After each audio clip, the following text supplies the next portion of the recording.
KXVS.org.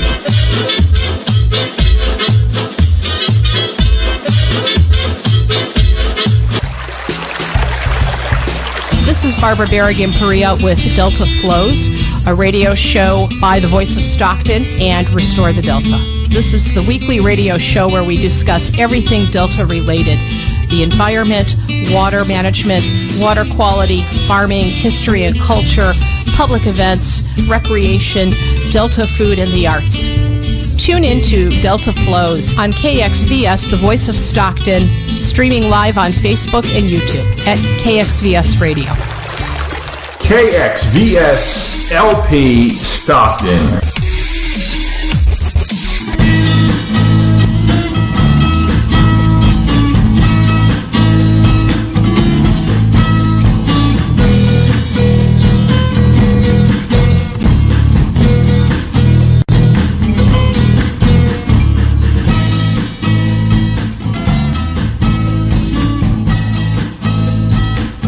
This is KXVS, the Voice of Stockton. You are tuned into the Tom Patti Reality Show with your host, Tom Patti. Oh man, I am so glad to be back here off the Thanksgiving holidays and back in the studio finally. This is the Tom Patti Reality Show. Are we good? This is Sorry about that, Tom. Are we good? Are we starting all over? We can. Hey, just so you know, folks, this is the Tom Patti Reality Show with your host, Tom Patti. Thank you, Governor Don. And I was just saying how thrilled I am to be back. We've had a little hiatus because of the holidays, and then last week I actually had a spine surgery. We'll talk about in a moment. But I'm so glad to be back, and I've got a special guest in our studios, my trusty sidekick here, Ted Lehrer, and this is the Tom Patti Reality Show, where we talk about everything current, real, political, and local. So thank you all for listening. So yeah, I'll just start off. Last week was a rough week on the home team, boy. I went in for, and you got to marvel at what doctors can do, and I had a condition on my back from an accident, which is a whole nother story. But in the thoracic level, they did it's a bit of a risky surgery, but they drill through the spine, create an opening, and then remove a bulge that was hurting the nerve canal. And it's ended up being about a 3.5-hour surgery. But so I go home, and I get complications from the surgery. I had a hematoma, which resulted in a blood clot. So my body, I couldn't breathe. I was freezing up. My legs and my hands were going numb. And I eventually went to, I was trying to tough it out and think it was medication. I needed more medication. Yeah. And but I was really struggling, I got to tell you. And they got me over to St. Joseph's. They got me in for MRI right away. They saw the blood clot. They transferred me straight away as fast as they could, which ended up being 8 hours, to get me up to Kaiser, again, up in Sacramento. They delivered me to the wrong hospital. They unload me. They reload me, bring me to the right hospital. I met, the surgeon met me there. And he just, gave me one of those discussions of, is your business affairs in order? Right. You're in critical condition, and I've cleared the operating room. You're going to be operated on in the next few minutes. Are you ready? And I say, Doc, let's go. So rushed me in there, and about an hour later, they removed the blood clot, sewed me back up, and I was, slowly but surely now regaining my strength, and I'm up and running. So it was a dramatic week. So when you say you're glad to be here, you really mean I am truly glad, lucky, and blessed, and thankful for being here. Yeah, I was texting him every day, and then it seemed like he was doing great, and then all of a sudden it got worse, and I'm because I was calling him just to ask him, hey, do you need a ride? And yeah, but no, you know what? God's watching over you, man. So. Yeah, not my time yet, and I'm just so thankful for the doctors and what they can do. So, getting stronger every day. And that's, Carlos Villapudua, you're not only a dear friend, you're, instrumental. So many people know you in the community. I would honestly say you're an icon because you've done so much. Your name is synonymous with community and advancing the cause of our communities growing and being better. So I'm thrilled to finally have you on our show. Thank you so much. And welcome. I'm really glad to have you here. And I'll just further say that as a freshman supervisor, you're my mentor. I know you had completed your 8th year as a supervisor right when I started my first. But you're one of my role models, look up to, and I constantly call you for advice. So I appreciate having you here, and let's discuss the great things that we're doing, man. That's good. Yeah, Good. we've got lots of challenges, as you know, and you've been involved. But I know you just finished almost a year as the director or the president of the Hispanic Chamber. Correct. And that was a very beneficial year. The chamber grew. You were increased and maximized that experience. And I know that recently you've decided to go out on your own and do a consulting business. Yeah. You until you get away from what you've done before, that's when you start to really realize either it's for you or it's not. And I really miss government. Mm-hmm. I mean, I love to put that hat on, and when folks are stopping you, or even if you're taking a walk around, Victory Park, people will stop you and ask you questions, and what can you do to help them? And I really miss that. Well, so, District 1 is as phone call and traffic goes, District 1 is the most demanding district in that regard. I mean, you guys are called upon for a myriad of issues that the other districts aren't dealing with. So yeah, you guys are on very call. True, because if you think about all of the city and county facilities are in District 1. You think of the hospital, you think of the jail, you think of the courthouse, you think of the airport. Yeah. I mean, it's all in District 1. So a lot of folks, it's not that they don't know where they're at. Once they get familiar with one person who to talk to, doesn't matter where they're at, they'll call that person. And as an elected official, a prior elected official, you never just looked at being a District 1 supervisor. You always looked at it as being a county supervisor for the whole county. Sure, absolutely. So, right. Now, your successor, have you had a chance to meet with him yet? Yeah. Miguel Villapudua is doing a great job. Yeah. Miguel's doing good. He's got some. What makes us good is our staff. Tom will probably vouch for that. Is who is working for the county, and you got some really good department heads there. Outstanding. In fact, we had our county dinner last night, holiday dinner, with all the department heads coming together, and it really was, as our current chairman Wynn had exemplified. We have department heads that are setting the standard not only regionally and statewide but nationwide. Yeah. Jerry Becker in our technology and IT, San Joaquin is recognized as one of the top 10 counties of communication and technology. Jerry's great. He's done a phenomenal job. Yeah. And then it's what's next? Right. And that's what you really appreciate. And Stephanie James, I always talk about in reference what she does at probation. You can go on and on down the list. I mean, public health, public works, and we've got so many great directors. Behavioral health. Behavioral health. Yeah. But I got to say, number one is your assistant.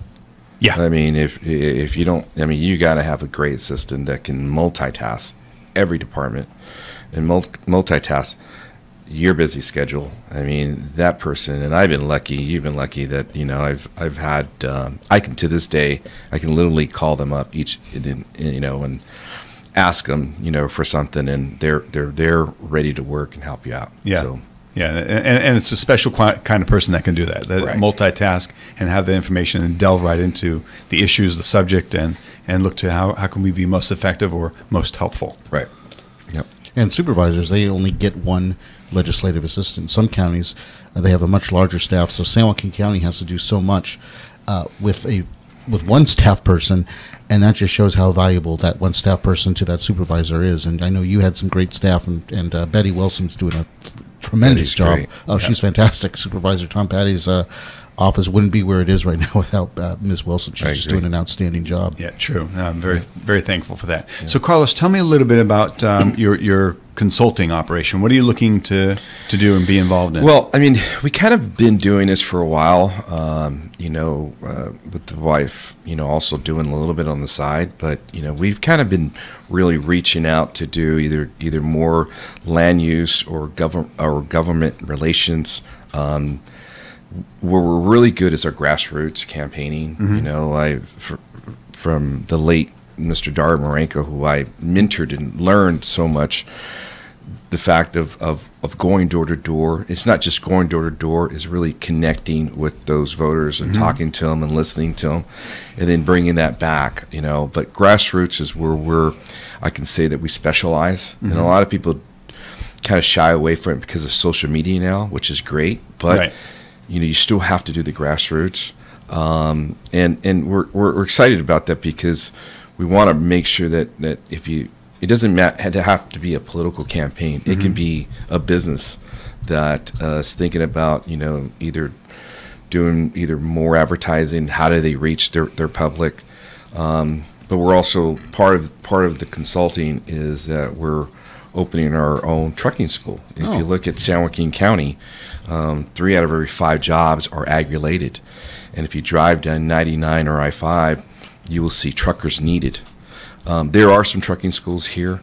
The difference that's going to make us with my partner, I have a partner named EJ Rogers. Okay, really good guy. He's been in the trucking business for years. He owns CMAT trucking, and you know, it really came from his idea. He started seeing, you know, San Joaquin County, and as we were talking about the homeless issue, he wanted to see what he can do to give back.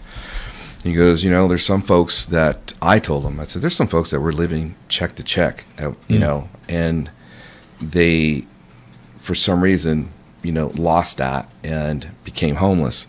If we can even get 1% of those folks behind the wheel, local jobs, I'm talking local jobs here, making, you know, 70, 80,000 a year. But they have to be trained well. You know, not everyone's going to get a good trucker. And that's kind of what EJ and I wanted to put together is provide those businesses the best trucker they can get. Right. You know, we treat it as if it was going to be our trucking company. And him having a trucking company, we realized that, you know what, let's work on this. So we're going through the process of going to be state certified. Fantastic. And you touched on it, and it's a fantastic difference between just getting somebody a license as a trucking school and teaching them how to be a good trucker. It's like somebody can come to me and say, hey, I know how to operate a crane, but do you know how to relate with customers? Do you know how to deliver great service? There's a dramatic difference between somebody that's just mechanical and can go through the functions and a person that takes that extra step to be a great asset to your company. Right. And you know, EJ, I know, and knowing you, when you're looking at, you know, customer relations and service first, and you impart that into the person that you're training, then that gives them a great advantage, and that person all of a sudden becomes a stronger asset to anybody that they're competing with for the job, and there are plenty of jobs that are available to in the trucking industry locally, but it also it maximizes their value, so that the customer, the person that's hiring them, the business owner is going to realize that, you know, it's like, wait, this person is exactly as I would want them to be because they've been trained that way. Right. And that's there's a big difference. So you guys bringing that nature of or that element of training. Well, it's kind of your goals, right? When you first got elected, you know, even prior, you were here to talk about how you were going to create jobs, and you know, we want to be able to collaborate with the county, collaborate with the Office of Education, Delta College. We really want to put folks. It's not just about getting that paycheck. It's about, you know, having their future, you know, to buy their first home or their first car. Sure. We want to take part of that. So we're really excited, and it's going to be a school that has a little bit of kind of a case management too. So it's not just once you get your license, you're done. Okay. We want to really follow you to see if there's something in the household that we can help you out also, because of having that prior experience of either, you know, guiding you or connecting you with either a social worker or a human service agency. So we really want to take that extra step with them. Excellent. And are you have you met with and dealt with the guys yet at the Ready for Work?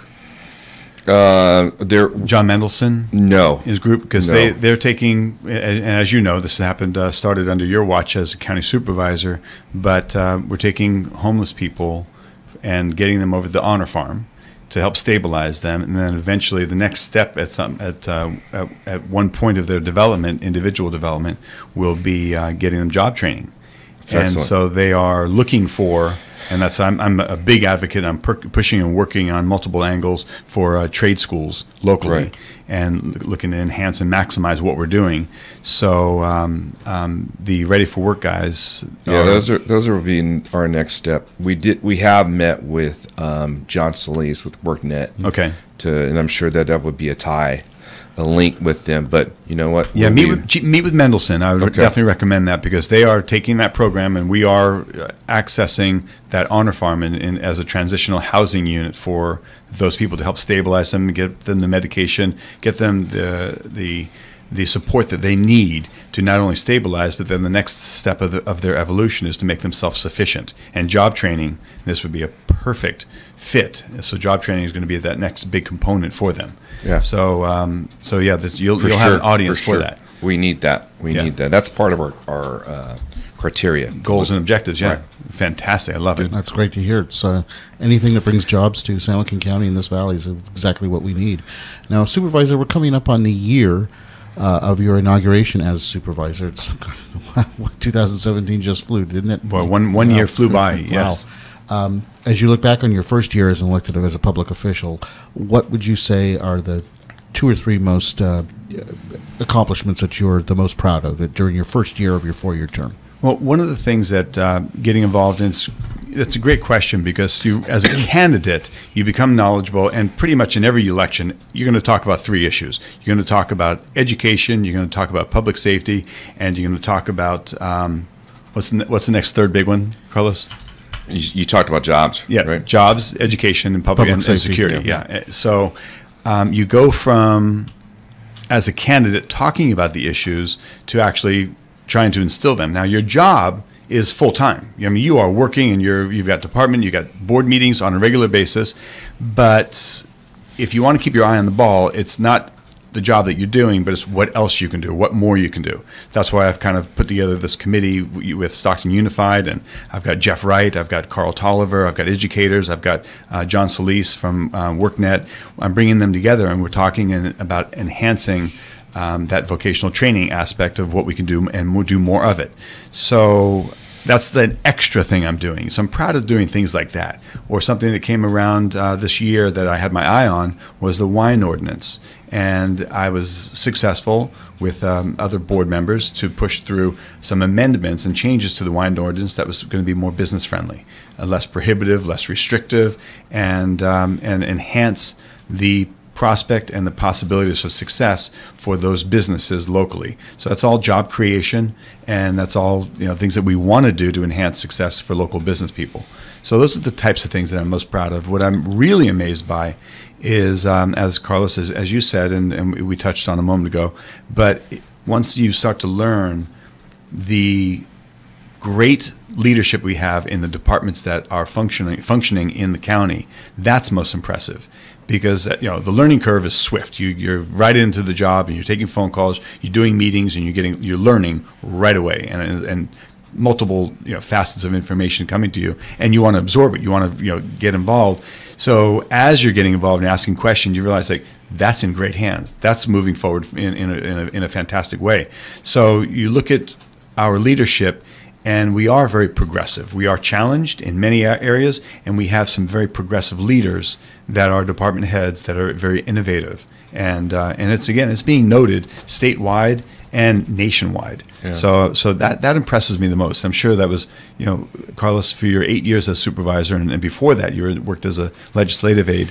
That had to be fun to see progress and evolution, when a new department head comes in, and how it gets that much better. Yeah. I mean, I'm glad that you touched on the wine ordinance, because what happens in your first year, the 8 goes by so fast, and you're working on projects that you're hoping that they will get finished.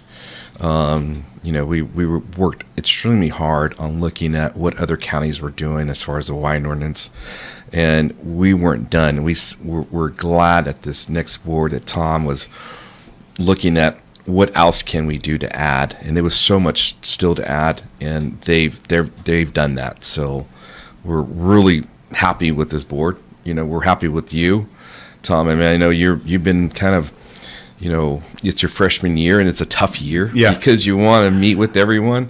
But at a certain point, you start to kind of find your spot, your nest. Sure. And you start really kind of looking at, okay, what are going to be my priorities? What are going to be, in the next 7 years that I want to leave and say, hey, not so much of a legacy, right? But more saying, these were some accomplishments that my community wanted me to do. And the one thing that I hear a lot about, Tom, out in public that you don't hear about, but how good you're doing up there, how much of a hard worker, and you're just involved everywhere, so we're very proud of you. Well, thank you. I appreciate that. And it means a lot because I know you put a lot of years into setting a good example as a supervisor.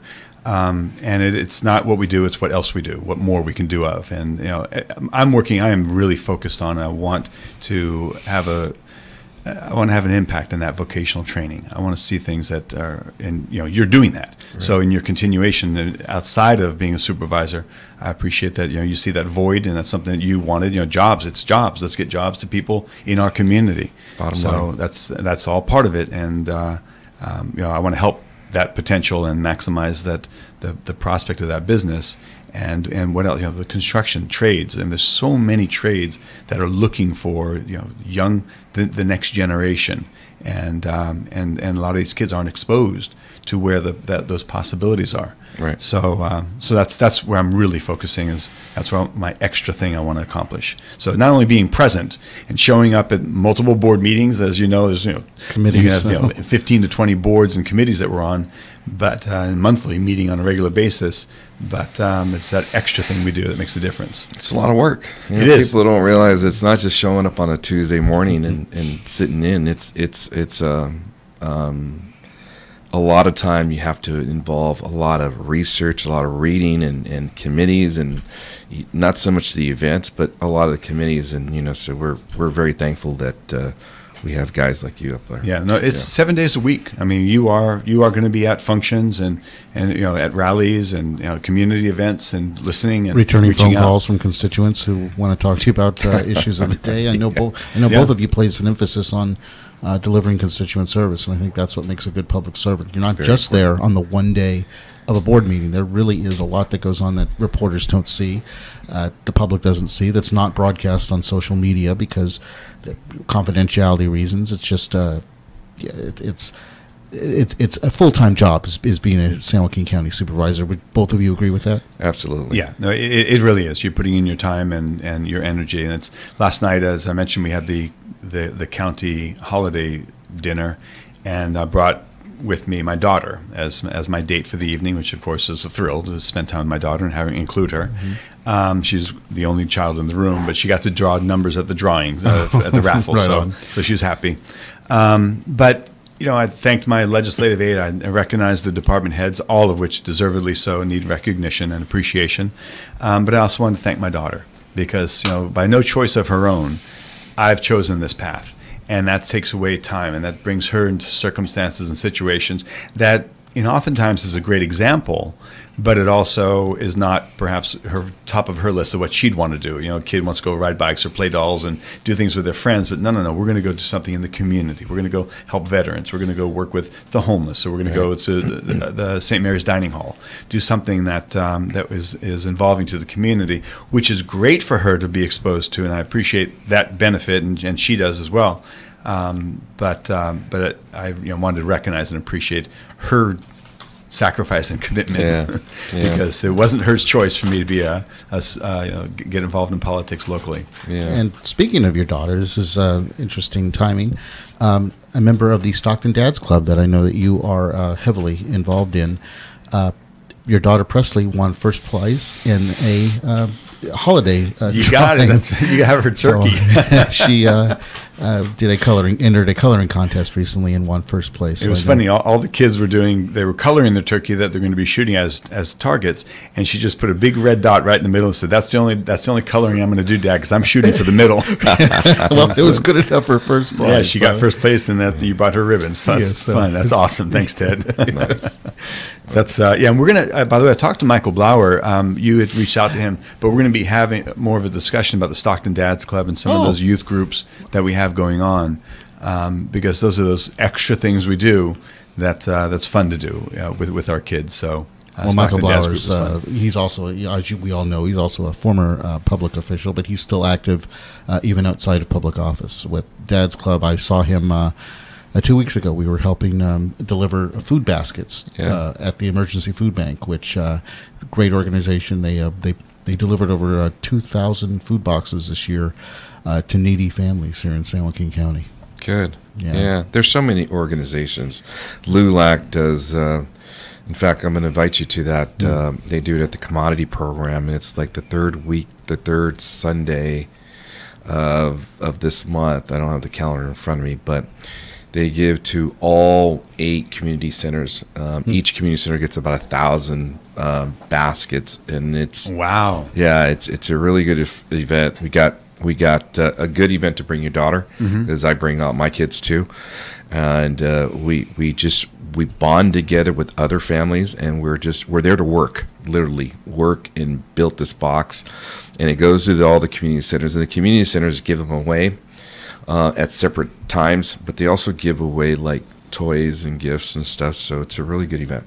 Outstanding. And that's coming up for the holidays or just after? Correct. Great. Yeah. That's, and as you touched on, there are so many groups of people and so many organizations that are putting together efforts and maximizing the outreach in multiple facets. El Concilio, they just had Navidad in Avalle, the Christmas annual Christmas tradition that they have here.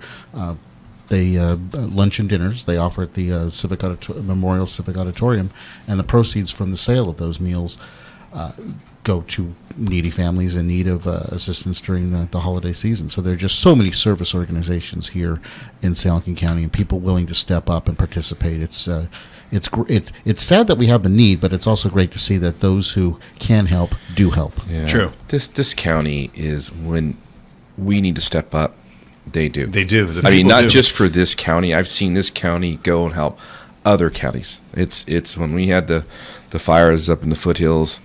I remember this Nassetti family just organized and there were trucks and trucks lining up to haul stuff up to the foothills, you name it. But I got to say, when there is a need, this county always steps up. Yeah, and that's great to see. It's we have such kind people in this county. Unfortunately, sometimes the media doesn't always report the good news that comes in out of Stockton or San Joaquin County. Listen, if it bleeds, it leads. That's the way it always works. You're rarely going to see front page of the the beneficial things that are being done, but it's there too. And people are aware of it, and that's good, because I think the public does need to know that we are a county and a community that cares. You know what I would say is, with adversity comes the opportunity for people to rise to the occasion, and this San Joaquin County and pockets of it has a lot of adverse circumstances and situations, but that develops character and that develops opportunity, and you find that through that character and that strength, that in this community there's a homegrown quest and need and action to make a difference. So that's why we have so many great organizations and so many people doing all the things that they are doing. So it's great to be part of that. Now, Supervisor, after we're done taping the show here today, I understand you're going to be paying your respects to those we lost at Pearl Harbor. Today's the anniversary of Pearl Harbor Day. Today is the anniversary. Probably we're within that time frame of when the bombs first started dropping, decades ago. Tragically, obviously, So this is there's obviously the veterans have multiple gatherings throughout the day, but down at Civic Auditorium, and it's finishing over on the at the World War II Rotary. Rotary had created and put together a memorial right down by the water at Weber's Point. So we'll go over there around 11 o'clock and participate. And this is a live broadcast, so if anybody is listening and is interested, it's at Weber. It starts at the Memorial Civic Auditorium. Yeah, it starts at Civic Auditorium. At Weber Point, and it is a commemoration of the Pearl Harbor attack. Yep. Today. So so we'll head there. So Carlos, you're my mentor. You're also younger than me, so not much, no. Just a little bit. But I'm into my 50s, and you haven't reached your 50s yet. So I'm a little bit ahead of you. So I'm just starting my political career and getting my my footing, and enjoying what I'm doing.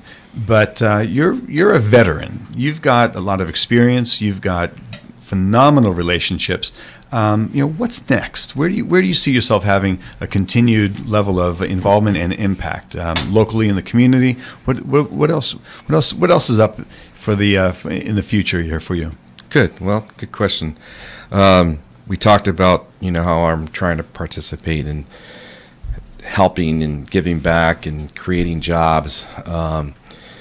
Like I said earlier, I got away from government, and it's either, I've talked to many folks that have retired from government, and I always ask them, hey, do you get that itch to come back? Then, you're done, tired, burnt out. It was a lot of work, but yeah, it was a question that I had to sit down with the family, because regardless of what I do, it's the family that has to take it in also. Sure. You're away from home. You're almost, sometimes just living out of the car because you're going from one meeting to another. And again, like I said earlier, I really enjoy being a part of, trying to help solve issues and problems. And so we took out an exploratory committee to look at the state assembly, which is currently who Susan Eggman's has it, but we're not. Let me make this clear: I'm not running against Susan. Right.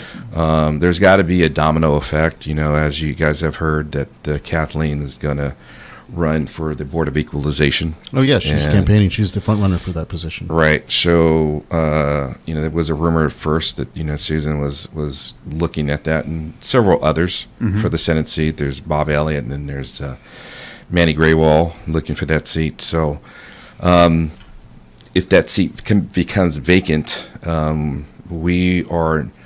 we're not just throwing our name in the hat. We are now looking at that seat very strongly. Great. So been making and talking to folks quietly, because it's obviously one domino has to fall first. But I really take this seat very serious. I really want to get involved in the community and back, which I'm already doing. But I think it would be a good fit for us. I think it'd be a phenomenal fit, and it's really.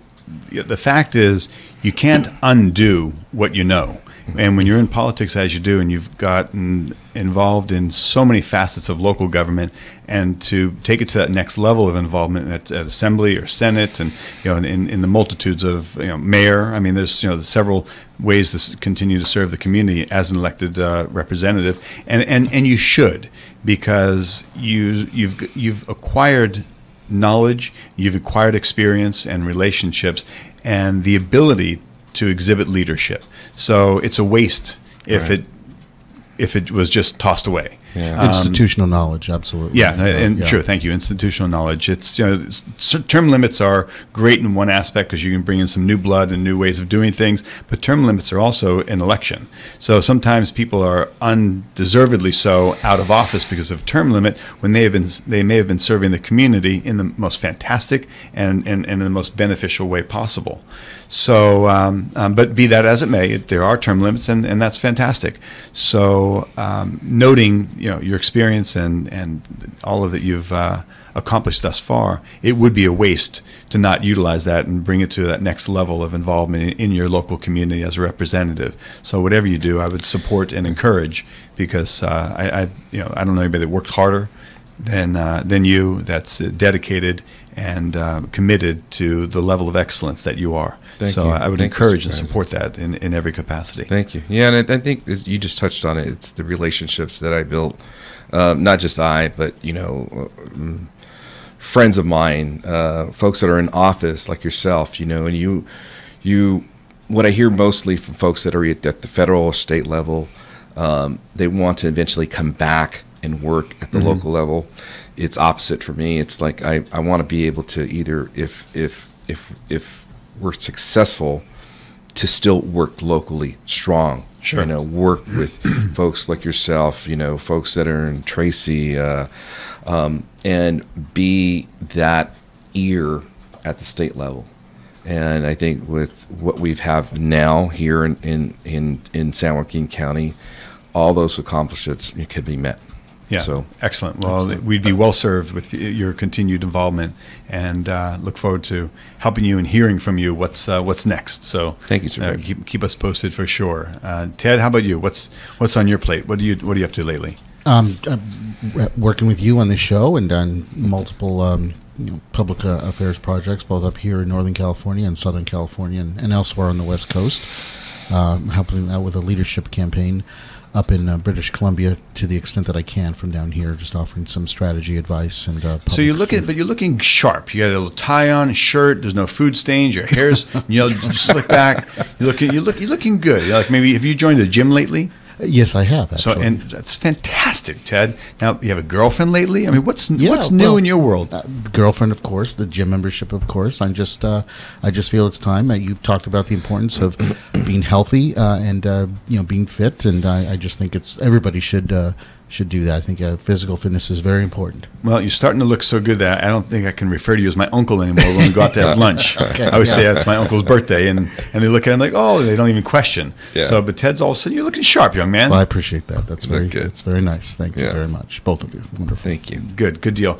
Well, I think that we're about wrapped up here, and I don't know if there's anything current or anything additional he wants to share. But happy holidays are upon us. Toys for Tots. There are multiple collection boxes throughout the county in various in Shape City. There's collection boxes. There are a lot of restaurants have them. It's a very good cause.